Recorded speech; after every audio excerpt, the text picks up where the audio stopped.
Assalamualaikum warahmatullahi wabarakatuh.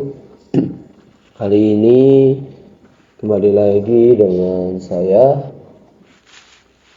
Kali ini saya akan menjelaskan tipe data dan operator logika.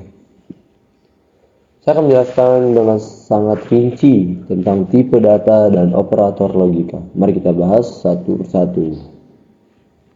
Pertama adalah tipe data integrer. Tipe data integrer adalah tipe yang digunakan untuk menyimpan bilangan bulat. Jadi tipe data ini untuk menyimpan bilangan bulat.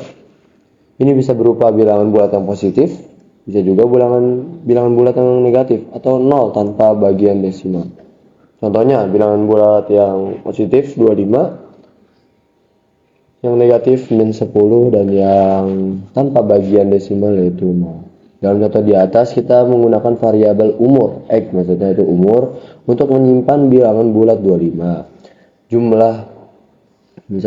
Jumlah barang untuk menyimpan bilangan negatif min 10. Temperatur maksudnya minus 10 gitu. Dan nilai untuk menyimpan nilai angka 0. Kedua adalah float.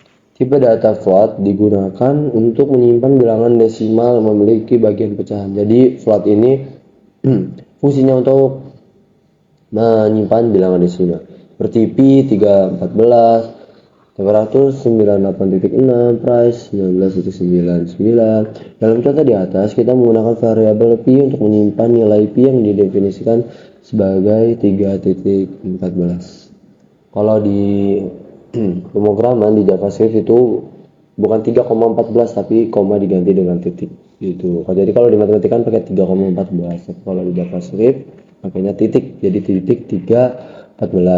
Terus suhu, temperatur, suhunya untuk menyimpan suhu tubuh misalnya 98.6, itu kan juga bagian desimal.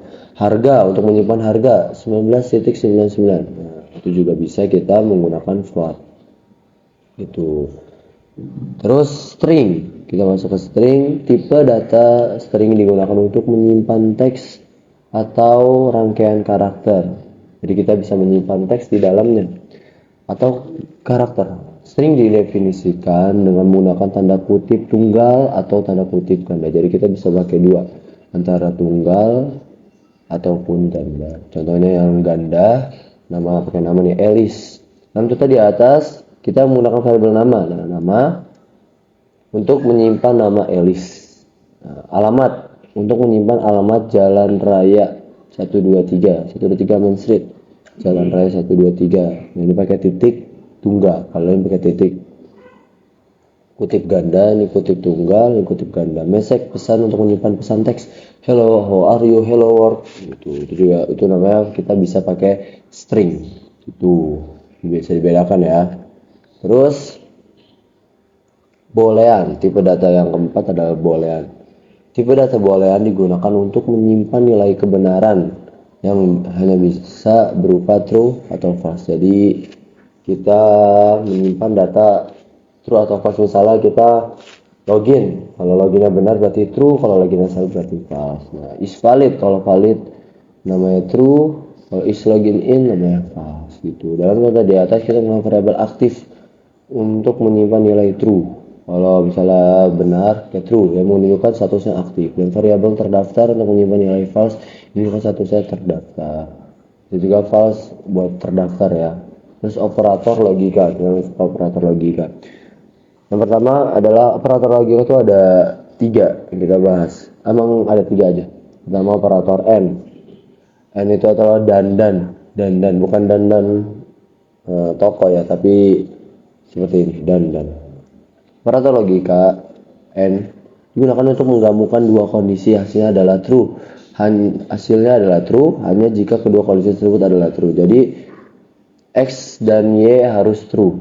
Nah, kalau ini hasilnya false karena Y-nya false. Kalau X dan X berarti hasilnya nanti adalah true. Itu. Tapi ini X dan Y, Y-nya kan false. True ketemu false. Berarti hasilnya adalah false karena kalau pakai N, kalau pakai dan nanti biasanya bukan pakai N ya, nanti pakai dan di sini, pakai dan itu Kalau true ketemu false, nanti hasilnya false. Tapi kalau true ketemu true, nanti hasilnya true gitu. Dalam contoh di atas, kita memiliki dua variabel x dan y dan operator n. Nah, ini operatornya maksudnya, ini variabel x dan y.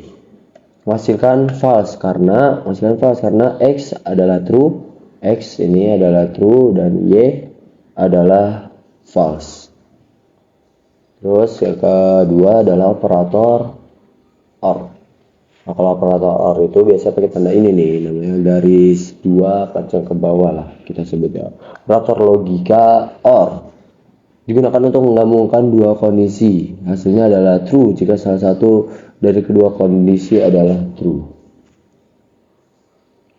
Nah, jadi kalau pakai OR, kalau satu ada yang benar berarti nanti hasilnya true. Kalau kedua-duanya salah baru hasilnya ada false. Misalnya false baru hasilnya ada false. Kalau false true hasilnya adalah true. Kalau true false hasilnya juga adalah true gitu.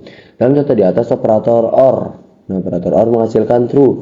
Karena apa? Karena meskipun y adalah false, y kan false nih, dan x adalah true, hasilnya adalah tetap true. Kalau mau false, dua-duanya harus false. Kalau pakai operator OR. Sekarang operator NOT. Operator logika NOT pakai tanda seru. Digunakan untuk membalikan nilai suatu kondisi. Jika kondisi awalnya true, maka setelah diterapkan operator NOT akan menjadi false dan sebaliknya gitu. Misalnya x sama dengan true. Result not x, hasilnya adalah false karena dibalikan. Dalam contoh di atas variabel x memiliki nilai true kan. Tapi setelah diterapkan operator not nih, nanti biasanya bukan tanda not di sini. Ini adalah tanda seru, pakai tanda seru. Tanda seru x berarti nilainya menjadi false, dibalikan gitu. Dibalikan seperti arah baliknya.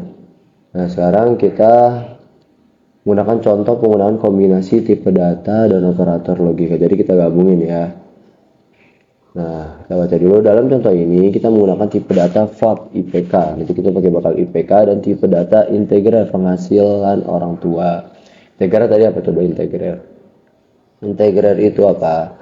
Integral itu menyimpan bilangan bulat. Jadi bisa 10.000, 10 juta, 8 juta. Terus kalau float, pakai float tadi kita apa? Float. Nah, lihat dulu float apa? Menyimpan bilangan desimal. IPK kan biasanya 3,5, 3.14. 3,14, 3,6, 3,7 gitu. Nah, kita pakai float.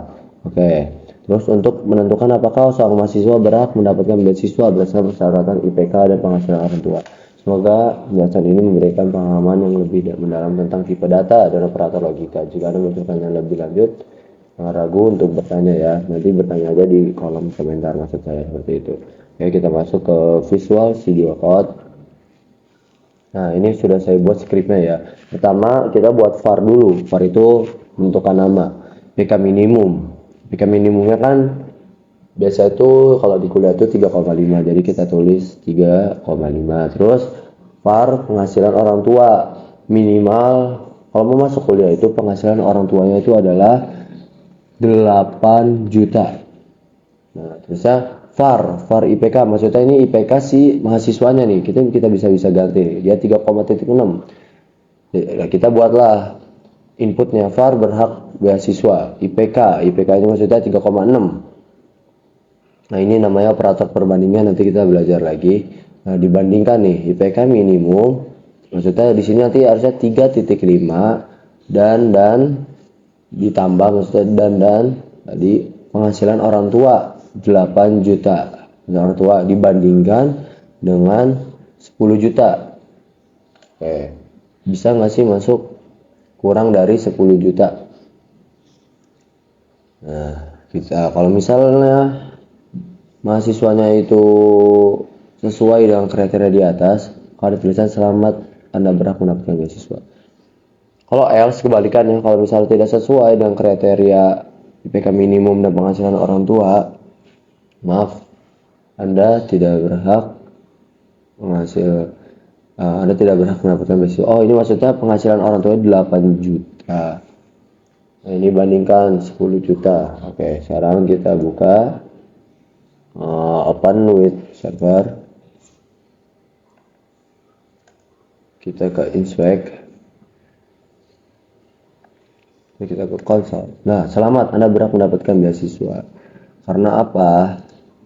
Karena pertama IPK dia tuh 3,6. Nah, dibandingkan nih IPK ini bisa. Terus penghasilan orang tua dibandingkan kurang dari 10 juta itu masih mumpuni. Coba kita ganti IPK-nya, IPK si anaknya menjadi 3,4. Terus nah, ini maksudnya 10 juta itu tuh gak boleh lebih dari 10 juta ya, harus kurang dari 10 juta. Sedangkan penghasilan orang tua 8 juta, berarti berhak mendapatkan beasiswa. Coba kita ganti ke 80 juta. Kita ganti dulu aja IPK-nya dulu nih. Kita ganti IPK 3,4. Apakah si anak itu berhasil masuk? Kita cek. Nah, maaf, Anda tidak mendapatkan beasiswa karena IPK-nya 3,4, tidak masuk ke kriteria 3,5. Coba kita ganti, jadi kan IPK-nya bisa 3,6 ya. Kita ganti sekarang penghasilan orang tuanya 80 juta, kita tambah 0 aja. Apakah masuk ke beasiswa? Kita open server lagi, kita inspect. Nah, maaf, Anda tidak berhak mendapatkan beasiswa. Kenapa? Karena minimum penghasilan orang tuanya itu kurang dari 10 juta, makanya diberi beasiswa. Kalau lebih dari 10 juta, misalnya penghasilan orang tua 80 juta, maka tidak mendapatkan beasiswa. Mungkin hanya ini dari saya, kurang lebihnya mohon maaf. Semoga ilmunya bermanfaat. Terima kasih. Wassalamualaikum warahmatullahi wabarakatuh.